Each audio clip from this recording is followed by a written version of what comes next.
I was not looking for anyone that night.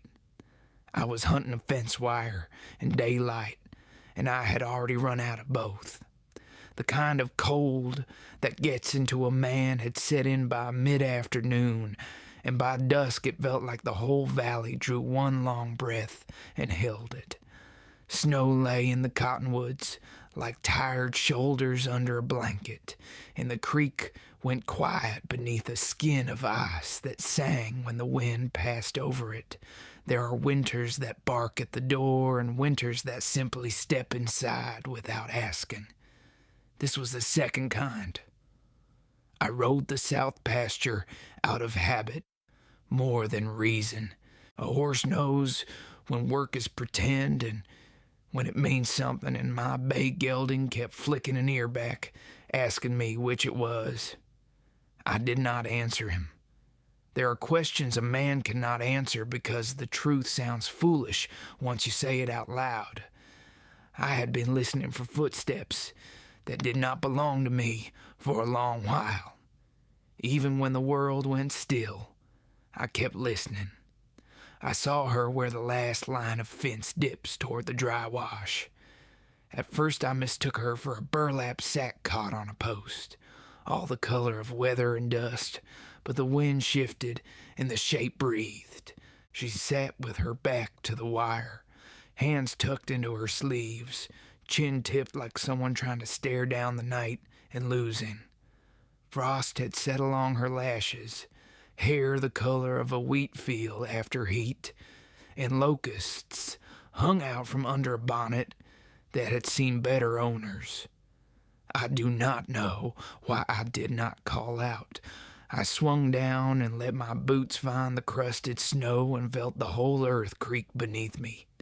She looked up when my shadow crossed her, eyes the deep brown you find in old timber where an axe once bit. No fear there, only the steady kind of tired that comes after fear has spent itself. I said man because men who are raised right start there, and because the word carries a little shelter in it when nothing else does. She did not speak. Her mouth worked once, small and dry, and then she closed it like a door against the storm. I had a canteen in my coat. The water had gone to crystals, but would melt if you held it long enough. I placed it in her hands. They were cold as fence staples. She tried to drink and could not, so I waited. The bay turned his head and snorted, the sound like a match struck in an empty room. In time, she took a swallow. It seemed to travel the length of the world. "You got a place, huh?" I said. "Or did the place you had end?" Her eyes moved past my shoulder, out toward land that belonged to no one and everyone. Snow feathered the sage. Far off, a coyote called, and another answered with nothing to say. She shook her head. Not no, not yes. Just the motion of someone deciding to keep breathing because a stranger had asked them to. I had no business lifting her. A man alone grows careful with what he brings into his house. But there are times when the Lord lays a thing across your path so plain you would have to be mean or blind to step round it. I am neither. I gathered her up. She weighed less than a sack of grain, and more than the life I had made for myself. I set her across the saddle and tied her there the way you tie a wounded calf, gentle but firm, so the trail does not take what you cannot afford to lose. Then I led the gelding by the reins and walked because some burdens should feel like work. The cabin sits on a lip of ground above a bend in the creek, and the door never did hang square. When the wind comes out of the northwest, it finds every gap and speaks through them in a language of nails and memory. I pushed inside, and the place gave back its heat grudgingly from the day's fire. She swayed once like a reed when a current passes, then steadied against the table. I got the stove going again, Flame is a kind of prayer when it answers quickly. While the coffee boiled thin and black, I laid another quilt on the bed and put my extra socks to warm on the back of a chair. There are small mercies a man can manage. She stood in the corner, hands tight around the canteen, now half thawed, as if it were the last word left to her.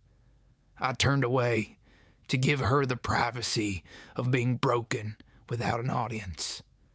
Folks think a man alone becomes hard as old leather. Sometimes he does, but sometimes the silence makes you tender in odd places, and you learn not to stare at another creature's hurt. When she spoke the first time, her voice sounded like something brushed off a shelf after years of dust. "You don't have to help me," she said. "I know," I answered. "I set a tin cup on the table, but I will." She did not argue. That earned my respect quicker than any thanks. I poured coffee, cut it with a little milk I'd salvaged from a neighbor's generosity, slid it across to her. She swallowed, coughed, swallowed again. Color came back into her cheeks the way dawn comes reluctant to a winter morning. The room grew quieter for it. I told her my name. Men and dogs and storms should be named. It gives shape to what you are up against, even if the thing is yourself. She nodded once. When I asked for hers, the answer came slow. "Claire," she said, "nothing more. A woman can carry a name like a blade or like a book. Hers was a book with pages torn out. There are questions that matter, and questions that are only a man's curiosity dressed up as concern. I kept mine to myself. I showed her where she could rest, and where I kept the basin and the lye soap. I set fresh water to warm. I put my back to the door and let the wind talk through its cracks while she washed. The creak under the ice made a faint sound, like someone thinking hard and almost remembering.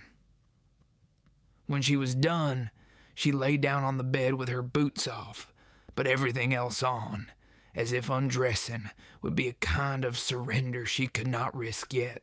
I stoked the stove and pulled my chair by the window. Outside, the moon came up slow, a white coin spent by a poor man. Snow on the pasture took the light and made more of it. The bay moved in the lean-to and shook himself with the soft clatter of tack. From the bed I heard her breathing even out. Sleep, the first medicine. I told myself I would wake her for food in an hour. I did not. A body knows when mercy should be let alone. I kept watch because the habit was old. There are nights that come to a man like long roads, and you ride them whether you choose to or not.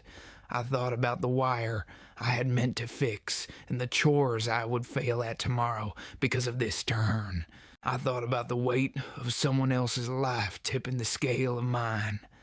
I thought like a fool that I could keep whatever storm had chased her here from crossing my threshold. A man thinks that right up until he learns otherwise. The learning always costs. Toward morning, the ice on the window softened along the edges, and the glass went to tears where the heat met the cold. I must have drifted 'cause her voice came out of that gray hour and put me upright. "You don't have to love me," she whispered, the words almost too thin to hold. I looked at her across the small room. The stove gave a low red, and the coals settled like cattle finding their places. Her eyes were open, not afraid, not asking, just stating a thing to keep it from growing larger than it was. "Too late, Nama," I said, and heard the truth of it at the same moment as she did. Not a pledge, not a promise, just something already happening, the way spring eats winter from the inside where you cannot see it yet. I did not mean romance then. I meant the kind of love that binds a man to the work of another soul's return. I meant I would sit up through the remaining night and the next if need be. I meant I would make space at my table, and if the world came knocking at my door. She closed her eyes. I went back to the window and let the light find me slow. I do not claim wisdom. I claim only that I have lived long enough to know when a life asks for a little company on the road back to itself. The kettle hissed. Somewhere far off, the first crow argued with the morning. I poured coffee for two. Morning in the high country as a way of arriving without fanfare. The sun does not rise so much as press its face against the horizon until the dark gives in. That first day with her under my roof, I watched the light crawl over the hills and turn the frost to steam. I heard the stove tick and settle. The world was beginning again, and for a while, that was enough. Claire slept deep, the kind of sleep that comes to those who have outrun something terrible. I set a pan of cornmeal mush on the stove, stirred it slow. The smell filled the cabin, sweet and plain. I used to think silence was a friend, but that morning it felt like an audience, waiting, watching what I'd do next. When she stirred, I turned so I wouldn't startle her. She sat up, blinking at the window, caught between remembering and forgetting. "Morning," I said quiet. "Food's hot if you want it." She hesitated, then nodded, eyes still wary like a deer that hasn't decided whether to trust the sound of your voice. She ate little, careful, as though every bite had to earn its right to stay down. I didn't ask questions. There's a law out here stronger than any sheriff's. You let a person speak in their own time, or not at all. Afterward, she asked for a blanket to sit outside. Said she needed the air. I gave her mine, thick and rough from years of mending. She took it, stepped out into the kind of cold that bites your lungs and makes you remember you're alive. I watched through the window as she stood near the fence, the same fence where I'd found her the night before. The wind tugged at her skirt. She let it. The sun broke through thin clouds, gold as whiskey. I swear I saw something soften in her shoulders, like the land itself was teaching her to breathe again. I spent the day fixing the wire I left undone. Habit's a stubborn thing. The rhythm of work steadies a man when words can't. Now and then I caught sight of her near the barn, feeding the bay handfuls of hay, whispering something I couldn't hear. Animals know kindness better than people. He stood still, ears tilted toward her voice. By dusk, she'd come back inside. I was oiling the saddle. The smell of leather and smoke thickened the air. She said she could help, asked for a rag. Her hands were small, but steady. We worked without talk until the lamps burned low. There's comfort in the sound of two people tending the same task. It's a quiet way of saying, I'm still here. Later, by the fire, she told me she used to sing in church back east.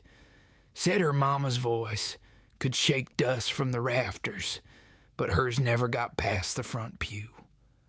I left that town when the pews started whispering louder than the preacher, she said. Her tone wasn't bitter, just tired. Figured I'd rather listen to the wind than them. I asked if she missed it. She looked into the fire a long time. No, she said finally. Not the way I thought I would, Mom. That was the only story she gave me for a while, but it was enough to make the cabin feel less hollow. Nights grew longer, the way winter always stretches itself thin before spring finds a way in. We fell into a rhythm, me chopping wood, her mending clothes, both of us pretending we had known this peace all along. Sometimes, after supper, I'd tell her small things about the river that once flooded high enough to carry a wagon clean off the road, about the neighbor's boy who swore he'd seen lights moving in the canyon after dark. Little stories that didn't matter much, but kept the air between us warm. She'd smile now and then, and each time it felt like a lantern being lit in a room I didn't know was dark. One evening, the wind died, and the quiet was so complete you could hear the snow settling. She was knitting something by the fire, an old habit, I guessed. I asked what it was. A scarf, she said, though the wool was more patch than thread. I never finished them, always lose count. Her fingers kept moving. Maybe this time I will. I told her I'd wear it if she did. That earned me a look, half amused, half uncertain. "You wear something I made, Trey?" she asked. "I'd wear anything built from patience," I said. She smiled. Small, quick, but real. That was the first time I saw her eyes without the weight in them. At night, when she slept, I sometimes woke and listened to the wind outside, wondering how many ghosts it carried. The West doesn't forget easily. It remembers every cry, every promise, every hoofbeat that's ever crossed its dirt. But in that cabin, for those few weeks, it felt like even the wind was learning to hush. Then one morning, I found her standing by the creek. The thaw had started, water running dark under thin ice. She held her hands out, let the cold bite at her skin. "It feels clean," she said, voice low, almost to herself, like it don't ask for anything back. I understood. Out here you learn that healing isn't loud. It doesn't arrive with trumpets or sunlight. It just begins, quiet as meltwater, steady as a horse finding its trail again. I wanted to tell her that she could stay as long as she needed, but some words, once said, sound like cages. So I only nodded and said coffee will be ready soon. She smiled without looking at me. Sometimes that's how a man knows he's done right, when no words are needed and peace answers in their place. That night, before turning in, I found the scarf folded on my chair, half finished but neat, the kind of thing you leave when you mean to stay. I hung it near the stove to dry and let the fire die slow. Outside, the creek whispered. Inside, the silence no longer felt like an empty room. It felt like rest. I thought about how strange it was, finding someone at the edge of the world and realizing the edge might not be the end after all. Then I blew out the lamp, lay down, and listened to the cabin breathe beside me. Tomorrow would come. It always does. But for the first time in years, I found myself waiting for it. Spring didn't rush itself that year. It crept in quiet, step by step, like a stranger trying to remember if he's welcome. The snow didn't melt so much as surrender, slipping back into the earth it had borrowed from. Days came softer, the air holding a bit of mercy in it again. You could smell the thaw long before you saw it. A mix of wet dirt, pine, and the kind of hope that still hurts to touch. Claire took to walking the fence line in the mornings.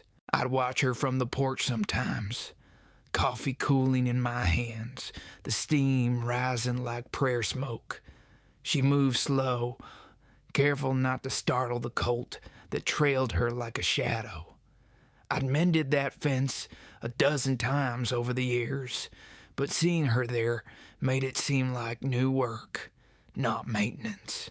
She had that effect, made old things look worth trying for again.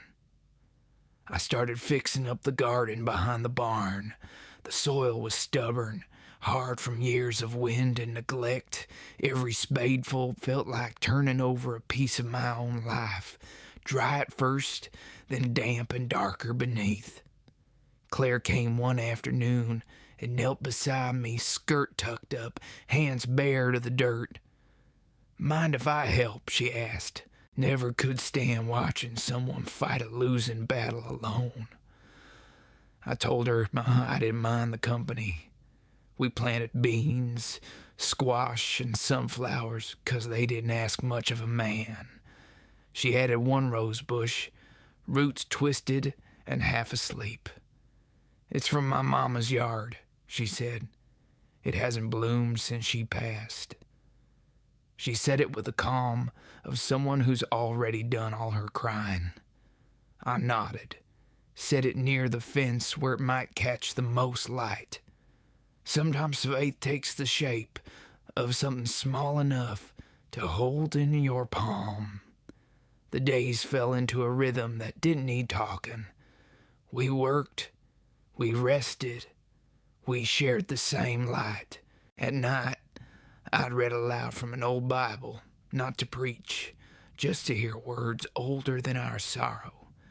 She'd sit by the window, sewing or staring out at the moon, and I'd pretend not to notice the way her shoulders eased when I spoke. One evening, rain rolled in low and slow across the valley. It drummed on the roof like fingertips, tracing an old tune. The cabin filled with the smell of wet wood and coffee grounds. She sat on the floor near the fire, knees drawn up, humming something faint, a hymn maybe, or a memory. I asked what it was. She smiled, said she didn't remember the words, just how it felt. That's the thing about songs. They stay long after language leaves. When the storm passed, we stepped outside. The air was warm, heavy with the kind of quiet that follows forgiveness. The moon hid behind clouds, but its light still found her face. She looked up and said, almost to herself, "It's strange. I thought I'd forgotten how to feel safe." Her voice caught at the edge of the word safe, as if it didn't quite fit her mouth yet. I didn't say much, never been good at grand replies. I just said, "You're safe here." It wasn't a promise, not really. Just a truth I wanted to make bigger by saying it out loud. She nodded once, and we stood there, two ghosts, learning how to be flesh again. The next morning, she made biscuits, not the kind my ma used to make. These were uneven, half burnt, but they tasted like care, and I hadn't had that flavor in a long time. When I told her so, she laughed, a sound that filled the whole cabin. The bay horse lifted his head outside, as if the world itself had been waiting to hear that noise again. We started fixing the porch after that. The boards had gone soft with age, and my hammering wasn't as steady as it once was. She painted while I worked, pale blue, like the sky that hadn't quite committed to summer yet. Every brushstroke seemed to erase a bit of the silence we both carried in. The place began to look less like a shelter and more like a home. One night, I caught her standing in the doorway, shawl around her shoulders, looking out toward the hills. The light from the lamp brushed her face gold. "You ever think," she asked, "how something broken can still be beautiful?" I told her the land out here was proof enough of that. She smiled, said, "Then maybe we'll do just fine." Sometimes healing doesn't announce itself. It sneaks up between chores, hides in laughter, rides in on the smell of rain. I didn't notice it right away, but I stopped counting the days. The ache that used to sit in my chest like an old wound started to ease. And every time she passed me a cup of coffee, her hand brushed mine a little longer than before. Still, there were moments when I saw shadows cross her face, quick as a hawk's wing. Nights when she'd wake from dreams and stare into the dark like it was a map only she could read. I didn't ask. Some hurts are like wolves. You don't chase them. You let them leave on their own. I just made sure the fire never went out before dawn. One afternoon, as the last of the snow gave way to mud, she came to me holding a small sprout between her fingers.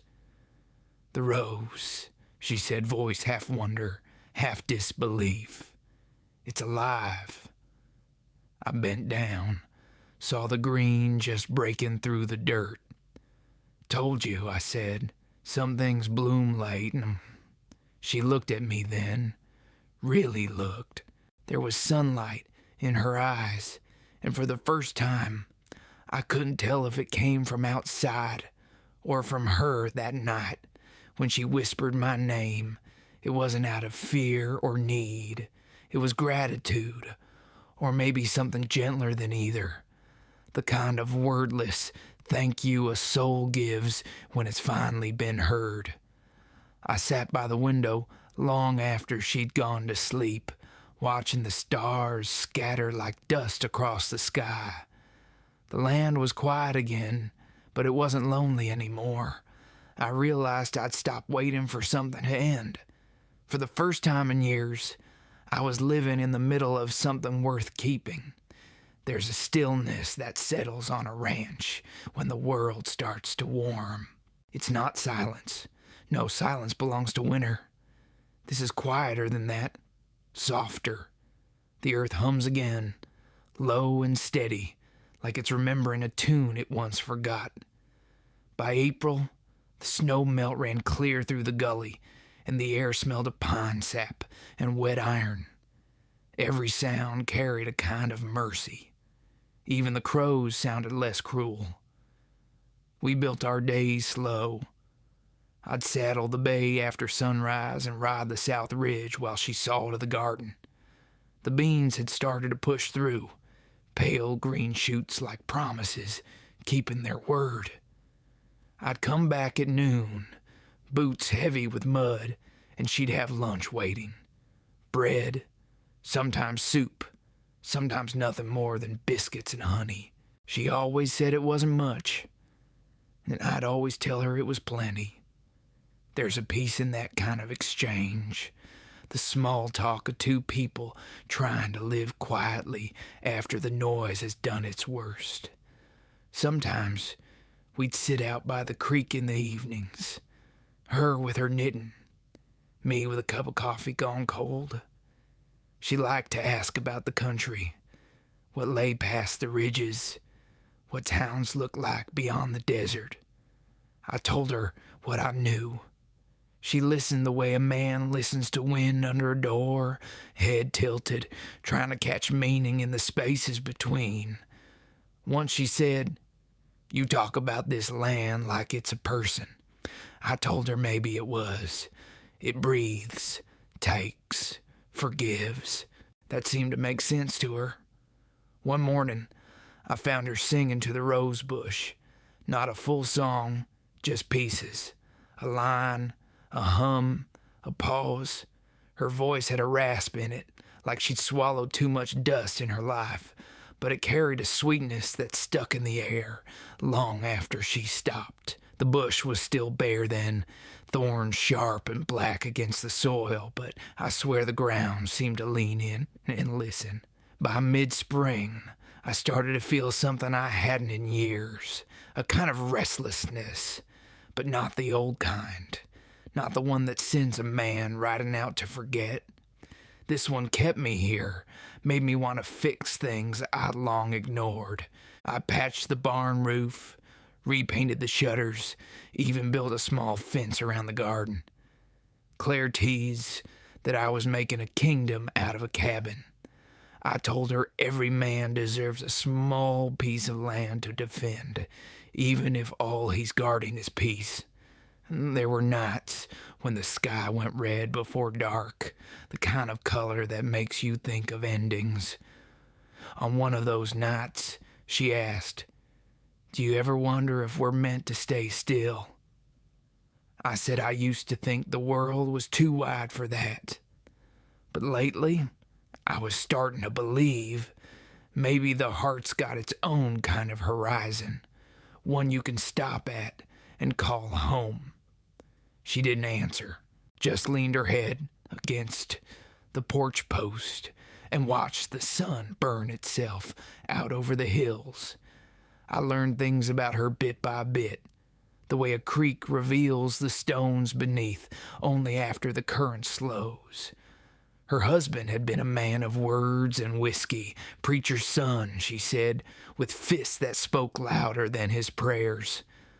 One winter night, he left her at a stage stop with a promise to come back. He never did.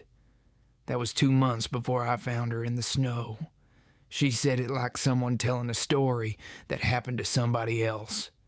I didn't ask what broke her worst, the leaving or the waiting. Sometimes they're the same thing. When she finished, she said, "I'm sorry to lay all that on you." I told her she hadn't. Out here, a man doesn't measure weight by what's spoken, only by what's carried. You're lighter for saying it, I said. That's what matters. She nodded, then whispered, "You don't talk much, but when you do, it sounds like something worth keeping." I didn't know what to do with that, just tipped my hat and said I'd see about fetching more wood. The next morning, she made pancakes, burnt again, edges crisp as paper. I told her they tasted fine. She laughed, said I must be starved for kindness. Maybe she was right, but truth is they did taste fine. Everything she did had a clumsy sort of care to it. Not polished, but honest. We had visitors once that spring. A rancher named Cole and his boy had come to trade horseshoes for eggs. Claire poured them coffee, shy at first but steady. When Cole asked if she was kin, I said she was a friend helping through the season. Claire glanced at me, something uncertain flickering in her eyes, but she didn't speak. After they left, she asked, "Is that what I am? A friend helping through the season?" I looked at her, tried to find words that didn't sound foolish. "You're someone who stayed," I said. She nodded, slow, like she'd accept that answer for now. We talked little about love. Folks out here don't. The land teaches you that words are wind unless you work them into something solid. But it was there, quiet and patient, like rain working its way through stone. Some nights, I'd wake and hear her breathing beside the fire and think, this is what peace sounds like. Not joy, not relief, just the gentle proof that you're not alone anymore. The rose bush bloomed on a Sunday, 3 small flowers, the color of dawn, stubborn and perfect. She called me over to see. I stood there, hat in hand, and said the only thing that came to mind. "Looks like it remembered how." She smiled, said maybe it just needed a place to try again. Then she looked at me, really looked, and something passed between us that didn't need saying. I reckon that was the first moment I knew she wasn't just healing. She was healing me, too. That evening, she sang again, and this time I joined her. Low, clumsy, off-key. She laughed so hard she forgot the last verse. The sound filled the cabin until it felt like the walls themselves were breathing easier. Outside, the hills turned blue with twilight. The world felt bigger and kinder than it had in a long, long while. Summer found its way in slow, as if the land wasn't sure it deserved warmth again. The grass rose in thin waves, green giving way to gold, and the air turned heavy with sage and dust. The creek ran low but clear, whispering through the reeds. Days stretched long and wide, the kind that ask nothing of a man except that he live them honestly. Claire had taken to wearing my old hat when she worked the garden. It dwarfed her some, but she said it kept the sun off better than a bonnet ever could. Watching her out there, bent over the rows with her hair coming loose and her hands dark with soil, I felt something I hadn't felt in years. Quiet pride. Not the kind born of accomplishment, but of belonging. Like the land had finally made room for both of us. We'd built a routine that summer. Mornings began with coffee and the sound of her humming over the stove. I'd ride out early, check the pasture, mend what the wind or time had undone.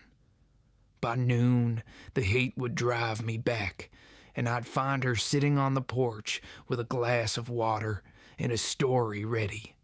Small things about a bird that nested near the roof, or a coyote she swore winked at her from the ridge. I never doubted her. Out here the line between truth and wonder is thin enough to slip through. Sometimes in the evenings we'd walk down to the meadow. The light would hang soft over everything, the world gone copper and quiet.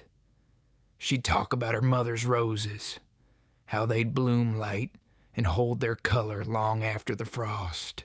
I told her this land had its own flowers, short-lived, stubborn, but fierce in the face of drought. She smiled at that, said maybe we were more like them than we knew. The one night, she asked about my past. I told her about the war, about the ranch I lost, about the years that followed, where every sunrise felt like a punishment instead of a promise. I didn't dress it up. She didn't pity me, just sat close enough that her shoulder brushed mine and said, "Guess both of us found our way here after something ended." I nodded. "Maybe this is what comes next," I said. "Maybe." Her voice was soft, almost shy, but I caught a flicker of hope in it, small and alive. There was a kind of peace between us then, not loud, not declared. It was in the small gestures, her hand brushing mine when she passed the bread, the way she left the lamp burning low when she went to bed so I wouldn't come back to darkness. I found myself listening for her laugh the way a thirsty man listens for water. The rose bush bloomed twice that summer. The second time was fuller, wilder, as if it had decided to make up for the years it had gone without. Claire stood over it one morning, petals brushing her fingers, and said, "It's strange, isn't it? You give something a little care, a little patience, and it starts believing again." I said I reckon people weren't much different. She smiled without looking at me, but I saw her eyes glint with something softer than sunlight. Around the 4th of July, we rode into town for supplies. It was her first time back among strangers since the winter I'd found her. Folks stared a little, the way they do when they see something they can't quite name. She held her head high, steady. I walked beside her, not saying much.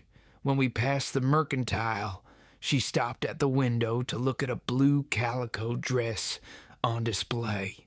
She didn't ask for it, but I bought it anyway. She tried to argue, said it was too fine for ranch life. I told her she was wrong about that. That night, she wore it while she read from an old book by the fire, and I thought the whole cabin looked brighter for it. As the heat deepened, so did the quiet between us. Not the awkward kind, but the settled sort that comes when two souls finally stop searching for exits. Still, some nights I'd catch her staring at the horizon, her face half-shadowed, like she was listening for something only she could hear. Once I asked if she missed the life she'd left behind. She shook her head. "I miss the girl I used to be," she said, "but I think she's finding her way back." We didn't speak of love. We didn't need to. It was there in the way she said my name when she called me in from the pasture, the way she'd rest her hand on my arm as if to make sure I was still real. It was there in the mornings when I woke to the sound of her humming in the scent of biscuits and wood smoke that had somehow come to mean home. One evening, just before dusk, I found her sitting on the porch steps, the blue dress pooled around her, eyes on the horizon. I sat beside her. For a long while, neither of us spoke. The sun was bleeding out slow over the hills, the sky the color of rust and old embers. Finally, she said, "You ever think some things are too late to fix?" I thought about that, about all the fences and hearts I'd mended half right in my time. "Maybe," I said, "but maybe that's not the point. Maybe it's enough just to try." She looked at me then, long and steady. "You don't have to love me," she said, her voice barely above the wind. I turned to her, saw the fear and hope tangled together in her eyes, and I said the only thing that felt true. "Too late, Claire." I reached for her hand, rough from work, warm from life, and held it like it was the first honest thing I'd done in years. We sat that way until the stars came out, until the night turned cool, and the world felt small enough to keep. There was no music, no words after that, just the sound of the wind easing through the pines and the quiet, steady beat of two hearts that had finally found their way home. After that night, something shifted between us. Not sudden, not loud, but steady, like water wearing down a stone. The way she moved through the cabin changed. She hummed more, laughed easier, left the door open when the breeze was kind. I found myself talking more than I ever used to, saying small things just to hear her answer. The house that had once been a shelter from the world began to feel like the world itself, warm, alive, fragile in all the right ways. We worked side by side that summer, hands in the dirt, sweat on our brows. I remember her hair always coming loose, bits of straw caught in it by evening. I'd tease her about it, and she'd call me a hopeless man with no manners. We'd argue, pretend to be mad, then both laugh before the next chore pulled us apart again. There was a rhythm to it, like two instruments finding the same tune after years of playing alone.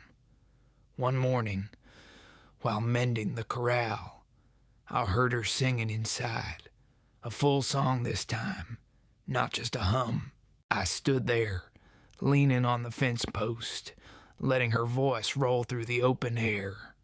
It wasn't perfect, but it carried truth, and that's rarer. I realized then that the sound of her voice had become the measure of my days, the difference between a house and a home.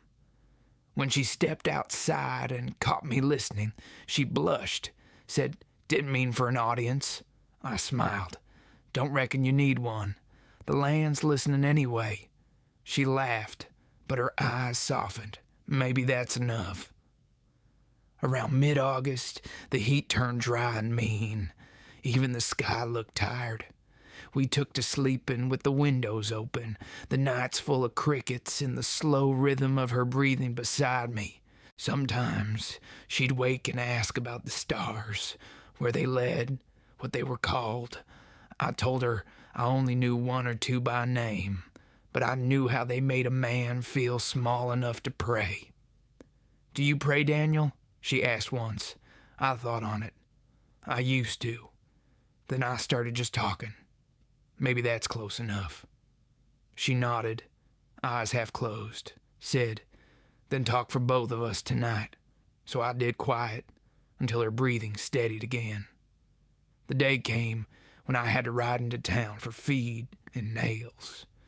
She said she'd come along this time. "I'm not hiding anymore," she told me, and I knew better than to argue. We rode slow. the air thick with dust. Folks at the general store watched her, curiosity tucked behind politeness. Some nodded, some whispered. She stood straight, chin lifted. When Mrs. Galloway from the post office asked if Claire was my wife, I paused just long enough for truth to settle in before saying, "Not yet." Claire didn't correct me. On the way home, she said nothing for a long stretch, then murmured, "You said that easy." I told her it felt easy because it was right. She smiled, eyes shining under the brim of my old hat. That evening, thunder rolled somewhere far off, and the air smelled of rain. We sat on the porch, the sky turning the color of tarnished silver. "You think it'll come this way?" she asked. "Maybe," I said. "Storms got a mind of their own, same as people." She leaned her head against my shoulder, and for the first time I didn't feel the need to fill the quiet. The world spoke soft enough on its own. When the storm did come, it came hard.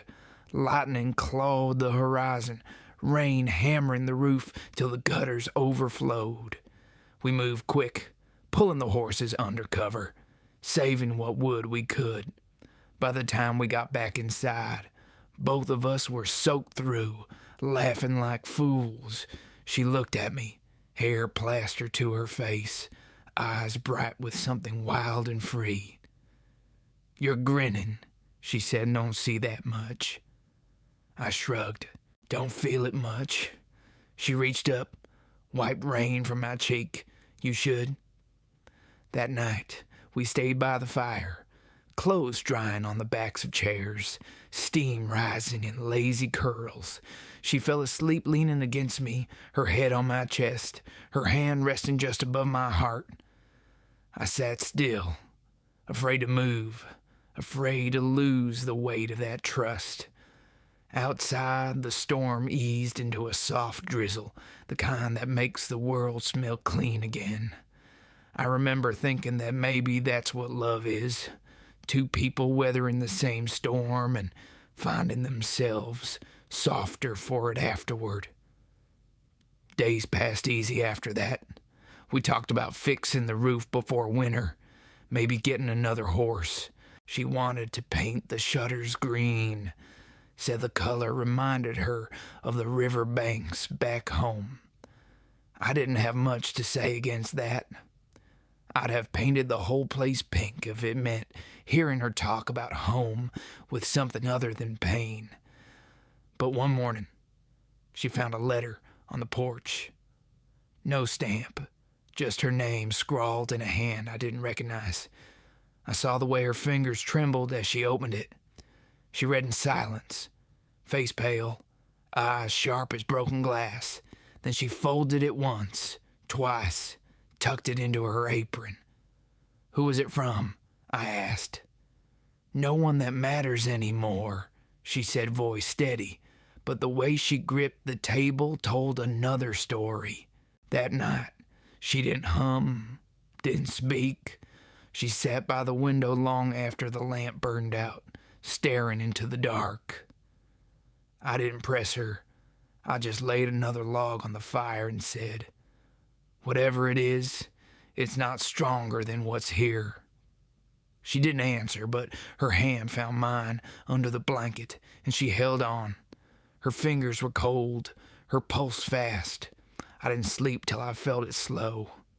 By morning, she was quiet again, but calmer. I found the letter in the ashes of the stove, half burned, words curling to smoke. I didn't read what was left. "Some things are meant to die once." She caught me looking, said softly, "It's done." I nodded. "Then it's done." The rest of that day, we worked side by side without speaking, but the air between us felt lighter somehow, freer. The wind came up from the south, carrying the smell of rain and clover, and I thought maybe that was forgiveness riding in. I looked over at her, sunlight caught in her hair. and I felt it again. That quiet, steady kind of love that doesn't ask for anything but the chance to stay. September came dry and golden, the kind of season that feels borrowed from a better world. Mornings were cool, evenings long, the light richer than coin. The fields bowed heavy with hay, and the air smelled of smoke and ripe earth. The west always looks gentle just before it turns hard again.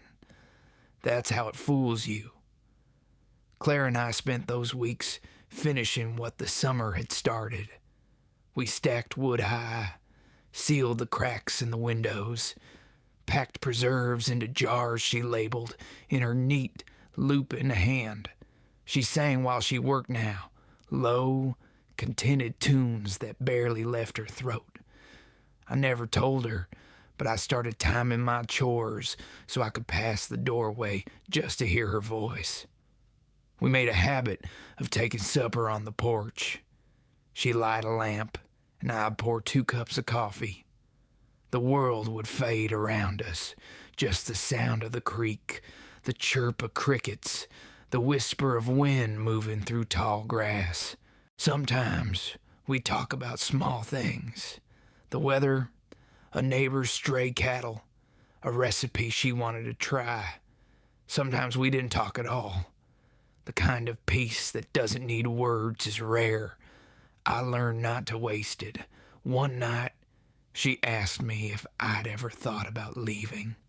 I told her not for years, though once I chased the horizon like it owed me something. She smiled, said, "And did it pay up?" I shook my head. Turns out horizons are just promises you can't cash.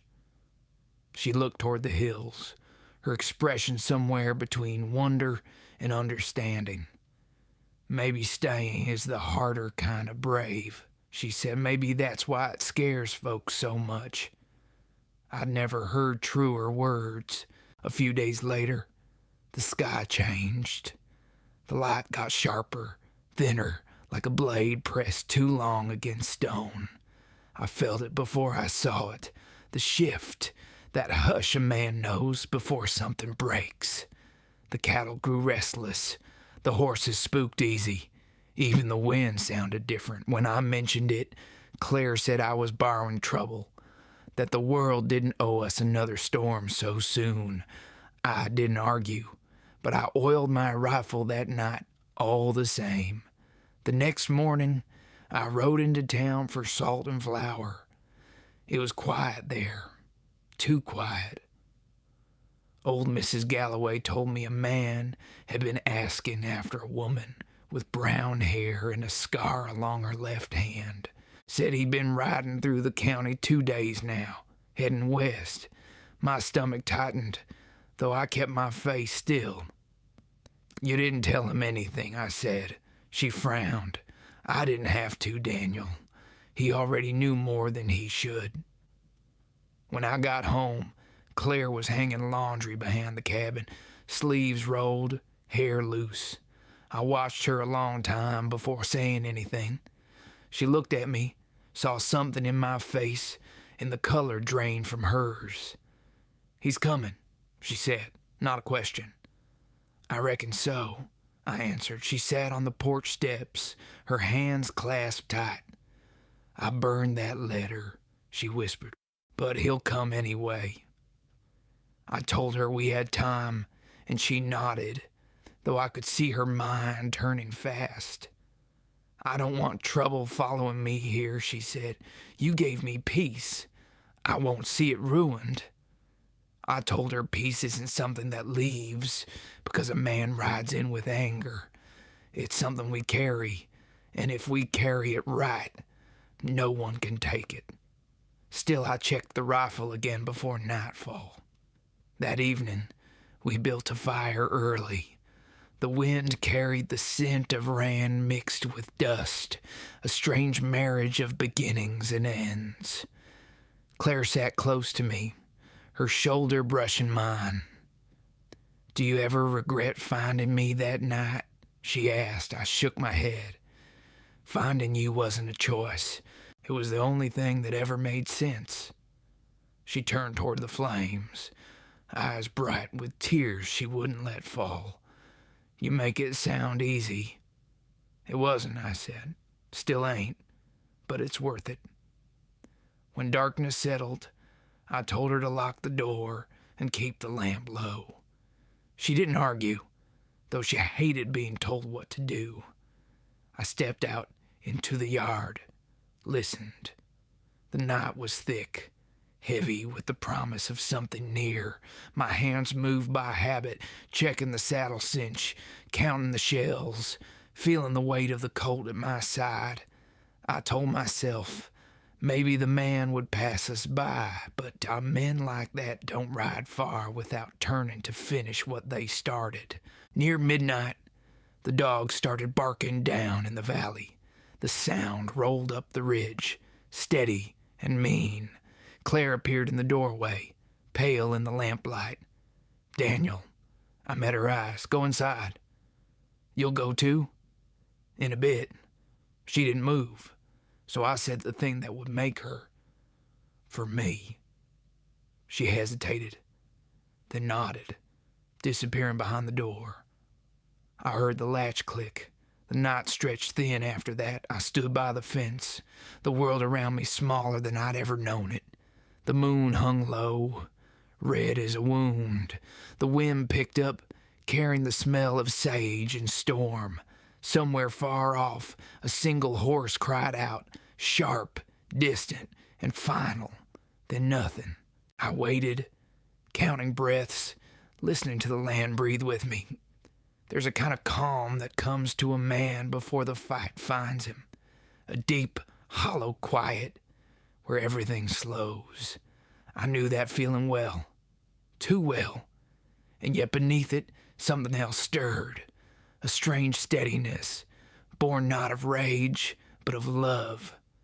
I realized then that whatever was coming, I wasn't afraid.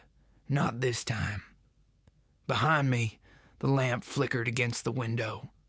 Inside, she moved through the small cabin we'd built together, the light trailing her like a promise.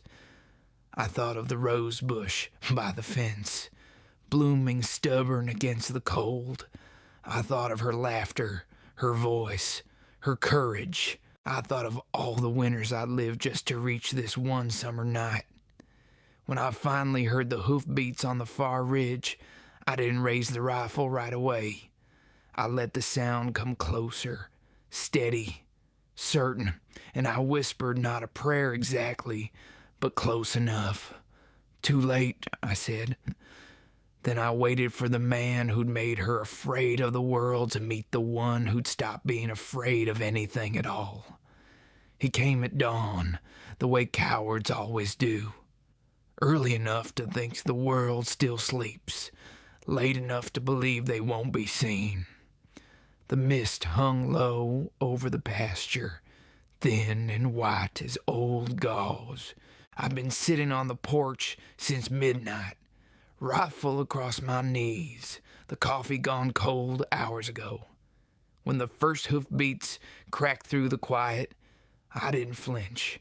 The land itself seemed to hold its breath, waiting to see what I'd do. He rode a dark roan, a big animal restless under him. The man was lean, sharp-featured, with the kind of pride that grows mean when it's hungry. His coat was too fine for a drifter, his hat clean enough to prove he hadn't been sleeping under stars. I knew right away. This was her ghost, come back wearing skin in spite. He pulled up short at the gate, looked at the cabin, then at me. "Morning," I said, voice even. He didn't answer right away, just studied me like a man reading a map he didn't like. "Then you got something that belongs to me." "No," I said, "nothing here fits that description." He smiled without humor. "She's my wife." "She was," I said once. He spat into the dirt. "You think a piece of paper changes that? Think a preacher's word makes her yours?" I shook my head slow. "Don't need paper, don't need words, just respect. You remember that word? His hand brushed the butt of his pistol.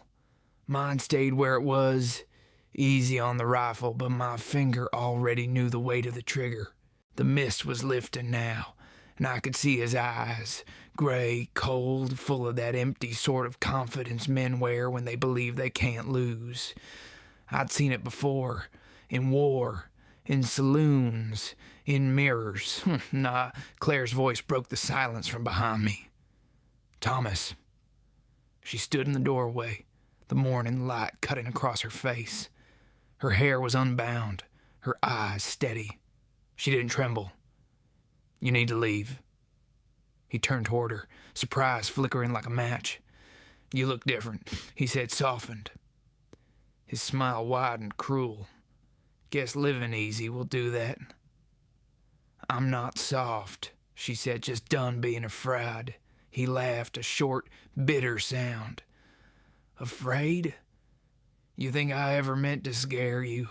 You were mine to protect. She stepped down from the porch, bare feet on the cold dirt. You don't protect what you break, Thomas. He shifted in the saddle, anger rising like smoke. You think this man'll keep you safe? He don't know you. He don't know what you are. I know enough, I said. Thomas' gaze snapped back to me. You stay out of this. Can't do that, I told him. You brought it to my land. For a moment no one moved. The wind picked up, carrying the smell of pine and distant rain. The bay snorted in the lean-to, restless. Claire stood still, her hands clenched at her sides. I thought of telling her to go inside, but the look on her face told me she'd spent too long being told what to do, so I let her stand. You gonna draw? Thomas asked, voice low, taunting. Or you one of them righteous types? Gonna talk me down with holy words? I shook my head. I'm not righteous. I'm tired. He sneered. Then you should have stayed tired. He moved first, fast, but not fast enough. My rifle cracked once, the sound rolling out across the valley like thunder with purpose.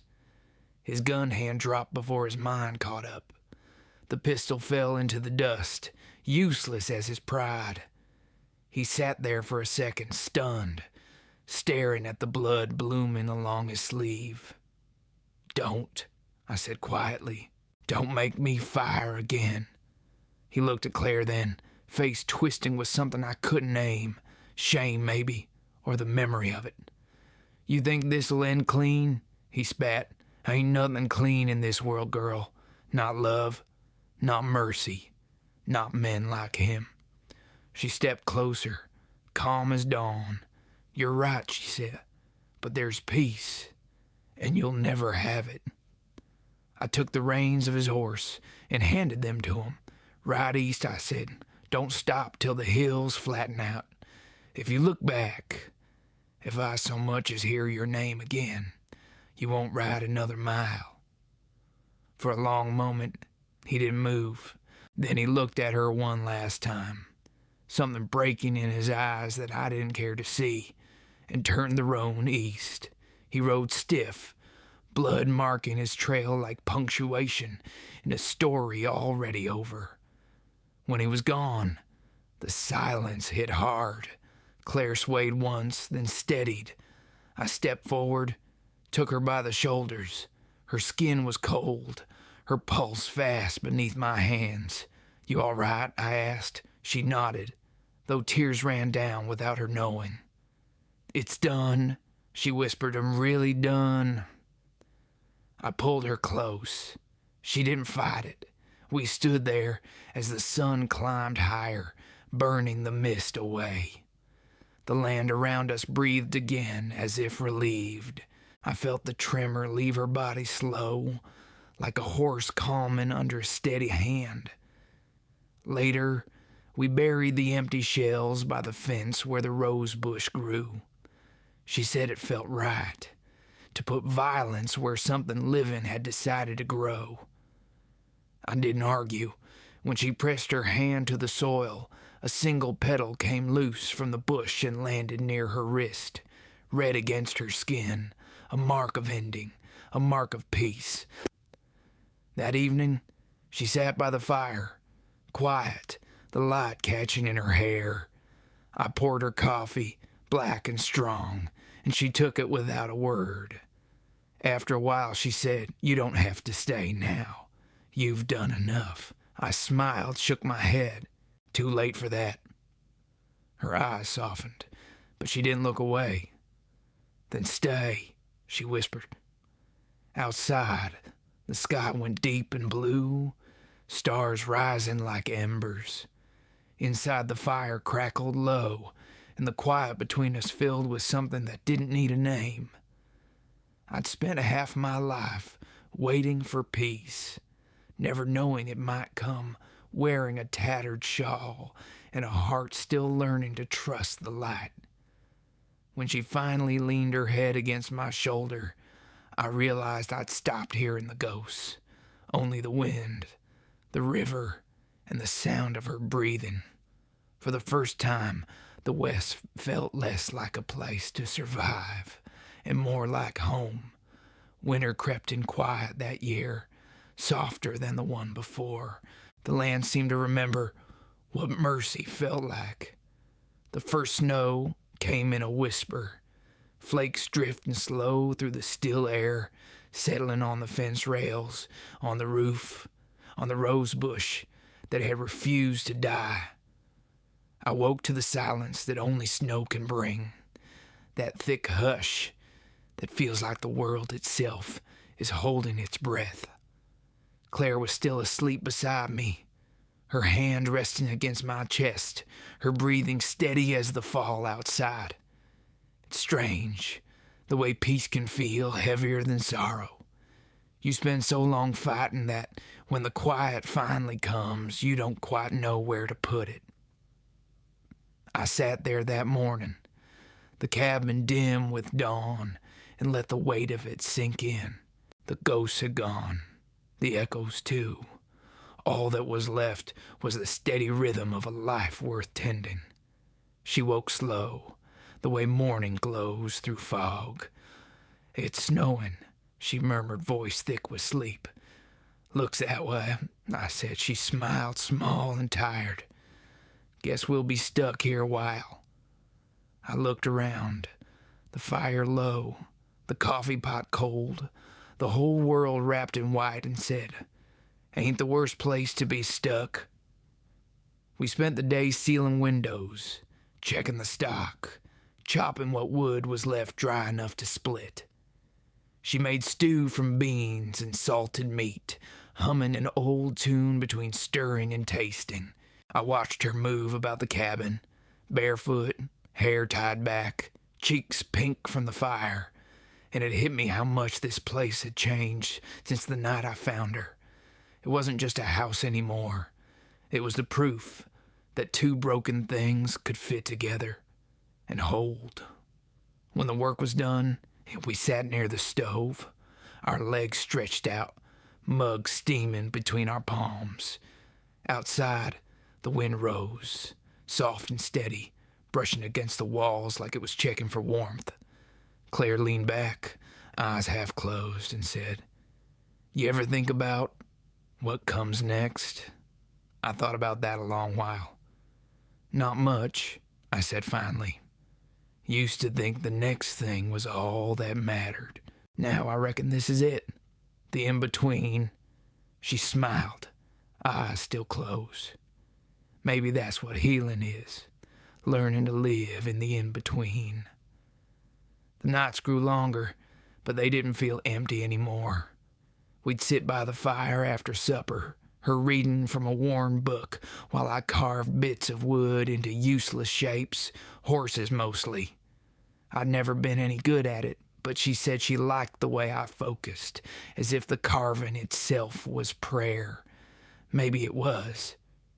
Each scrape of the knife seemed to shave off a little more of the man I used to be, the restless, angry, hollow kind. One evening, she asked if I ever missed the road. "Sometimes," I said, "mostly the sound of it, the wind, the gravel, the idea that somewhere out there was a place meant for me. And now, I smiled at the flames. Now I think maybe I was meant to stop running long enough to find out home wasn't a place at all. She reached for my hand then, the gesture easy and sure. "You ever think," she said softly, "that maybe we were both just waiting to be found?"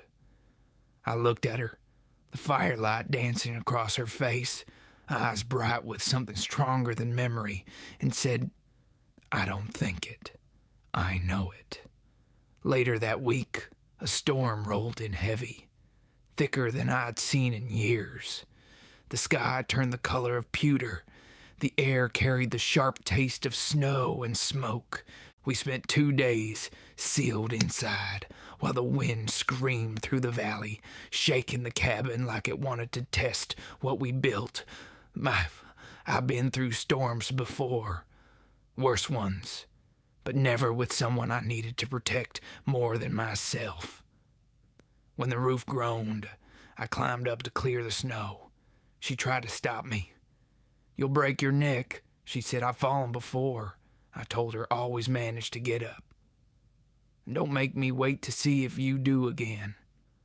I smiled, kissed her forehead, and went anyway. By the time I came back down, she'd built the fire high and had a blanket waiting. She pulled me close, her hands cold from worry. "You can't keep tempting the world," she said, half scolding. I looked at her then, really looked, and said, "Maybe the world's done tempting me." She didn't answer, but she rested her head against my chest, and that was enough.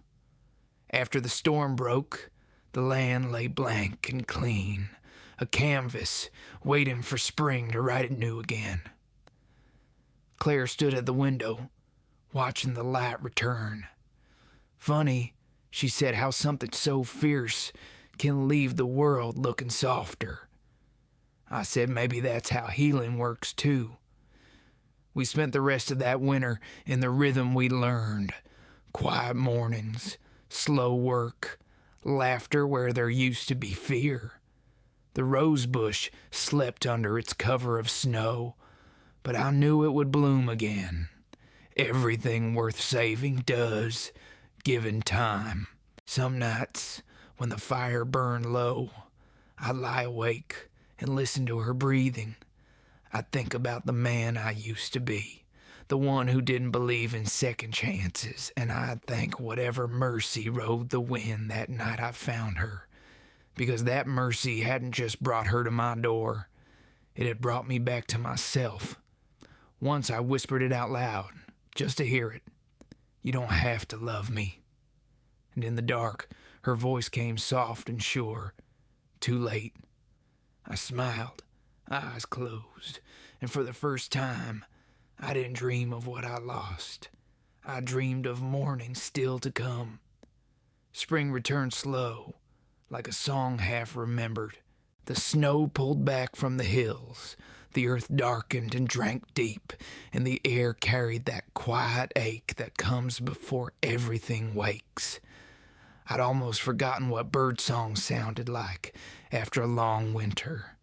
It started one morning, a single note through the mist, and before the week was out, the whole valley seemed to breathe again. Claire spent her days in the garden, sleeves rolled, hat pushed back, humming to herself while she worked. The rose bush came back green first, stubborn as ever, then flowered in soft red. When I caught her kneeling there, brushing the dirt from its base, she looked up and said, "Told you it wasn't done yet." I told her I'd never doubted it. Truth is, I had, but maybe that's what faith really is. Believing for someone else when they can't quite do it themselves. The cabin felt smaller in spring, though not in a bad way. The walls that once held our silence now held laughter, the kind that sneaks up without warning. The windows stayed open, the curtains moving like slow breaths.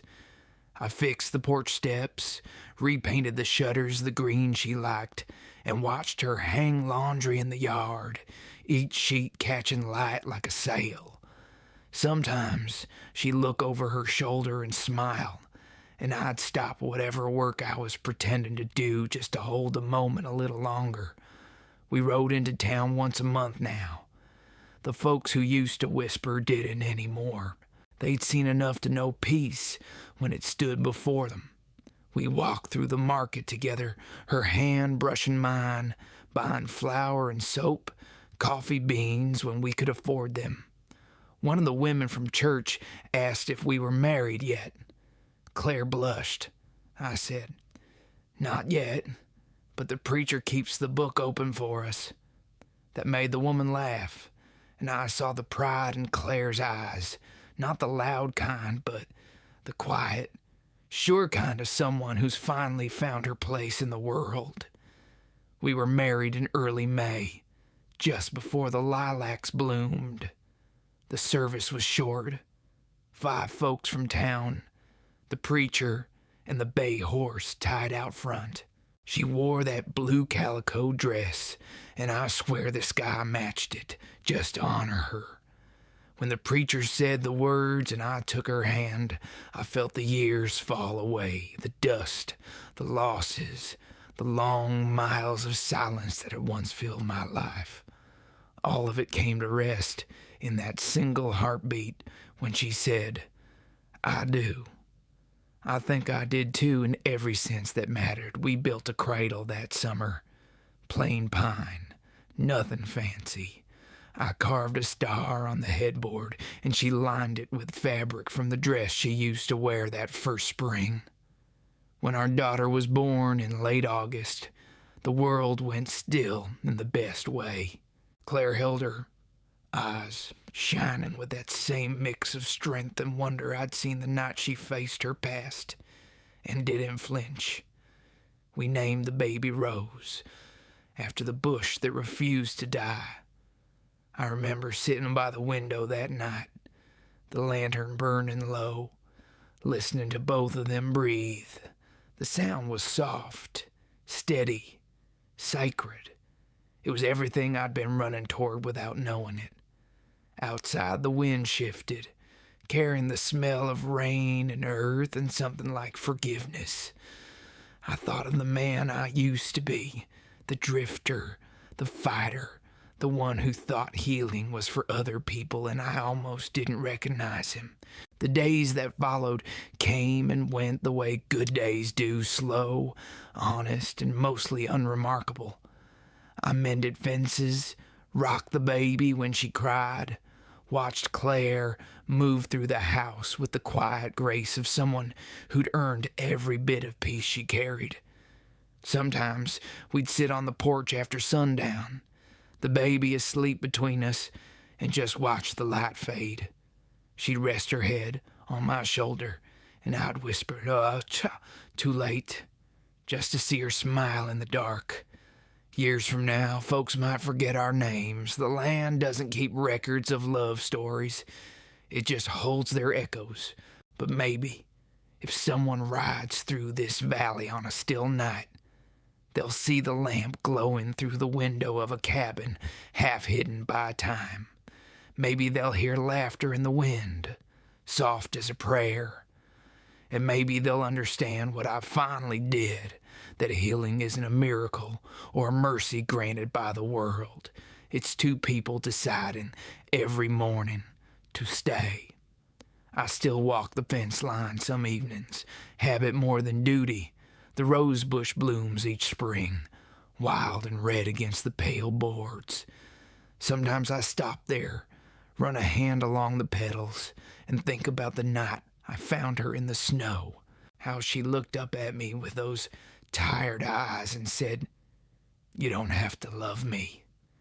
And every year, standing there under the wide western sky, I find myself whispering the same answer, the only one that's ever been true.